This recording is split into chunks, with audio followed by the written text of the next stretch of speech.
remettant en question les récits prédictoires pour Tshisekedi lors du mini-sommet dans la République démocratique du Congo. Actualité de la RDC en Éthiopie, action extérieure. Les paroles du président pour Tshisekedi lors du mini-sommet et adoptant une position solide contre l'Union africaine.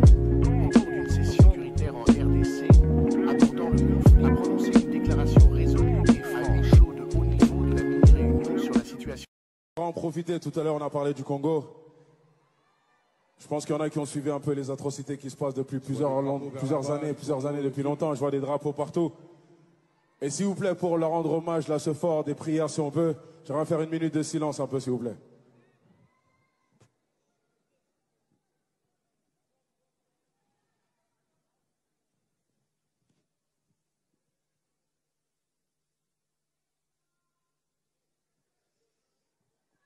Merci beaucoup, Paris. Merci pour ça. Merci. Force à toi, mon bouc. Encore une fois, un maximum de rue pour Bloc, s'il vous plaît.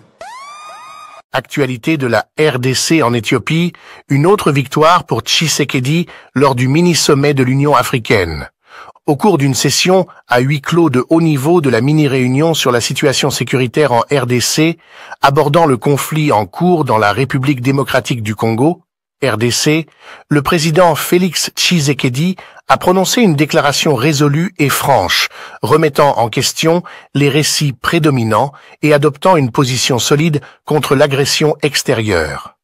Les paroles du président ont ensuite été partagées par Patrick Muyaya, le ministre de la Communication, sur sa page Twitter, offrant des éclairages sur l'atmosphère et les points clés discutés lors de la réunion.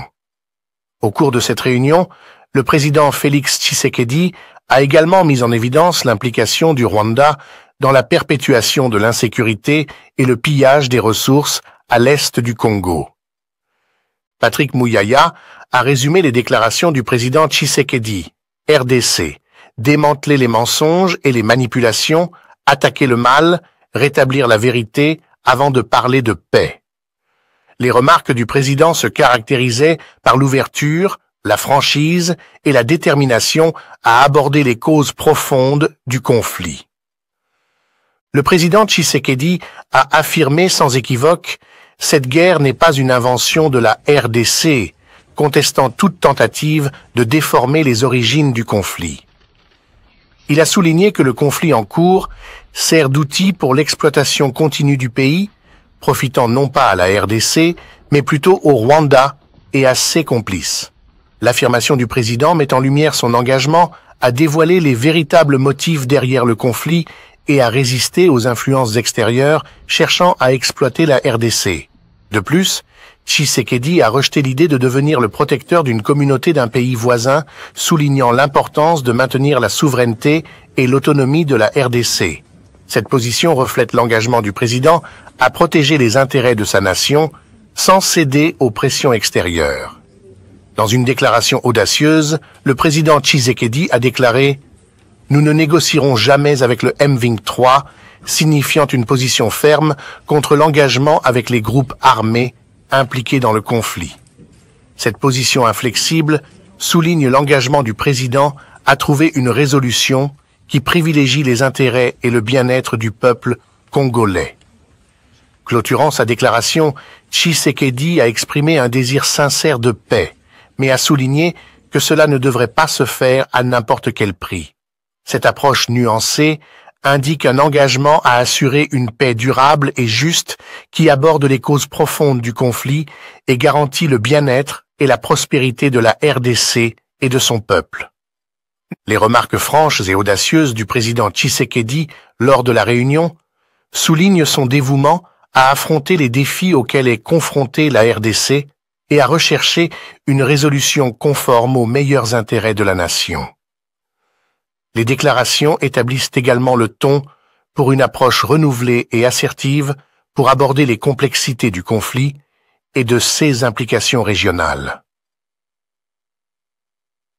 La récente mini-réunion organisée par le président angolais Lourenço a réuni des acteurs clés dont le président Félix Tshisekedi de la République démocratique du Congo, RDC, et le président Paul Kagame du Rwanda pour aborder le conflit en cours dans l'est de la RDC, en particulier avec le groupe rebelle M23.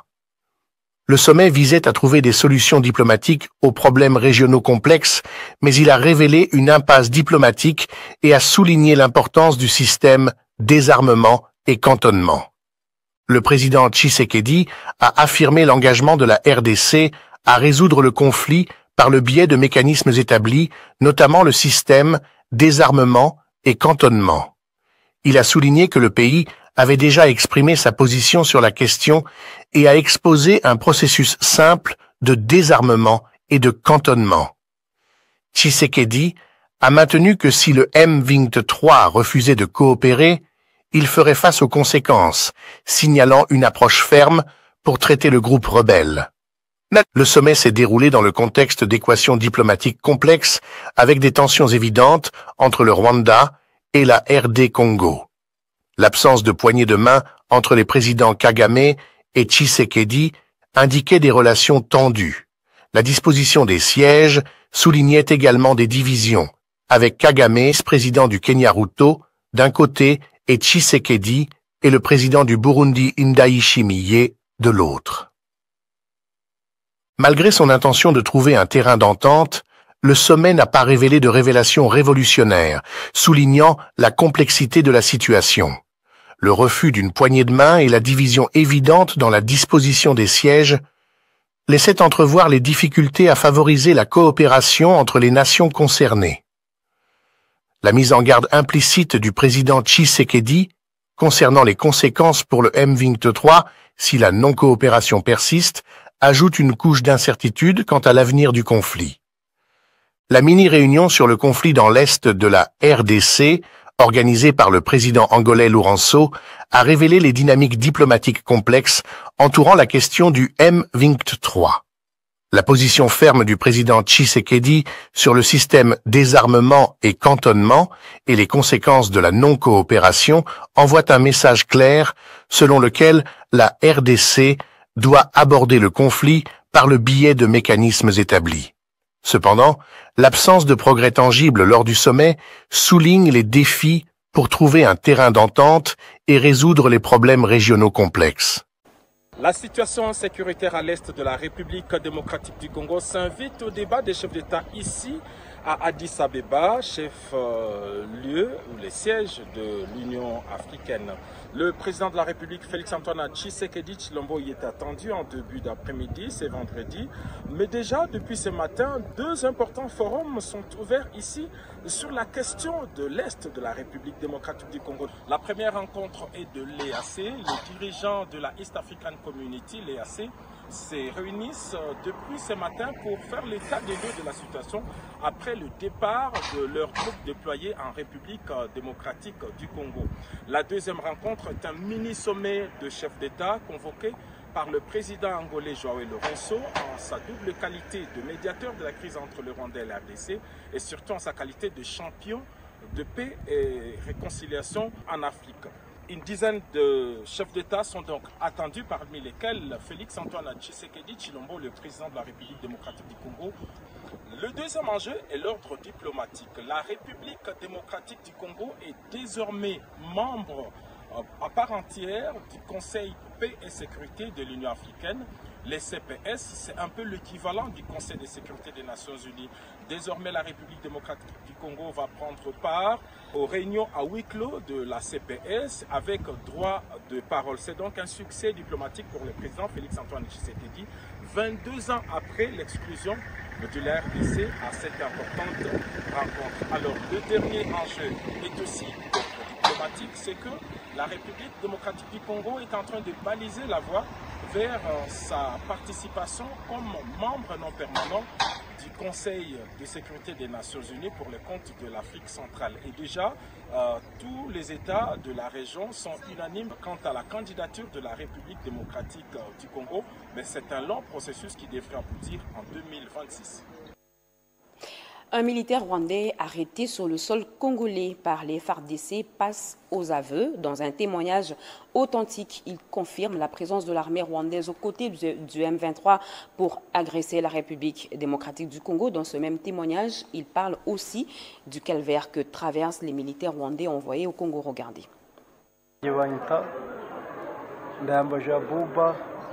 urugo ni mu Rwanda, navukiye ahantu bita Kayonza, mfite imyaka 22, ninjiye mu gisirikare cy'u Rwanda 2022. On m'appelle Ndayambaji Abouba. Chez nous, c'est au Rwanda. Je suis né à Kayonza. J'ai 22 ans. Je me suis fait enrôler dans l'armée rwandaise RDF en 2022.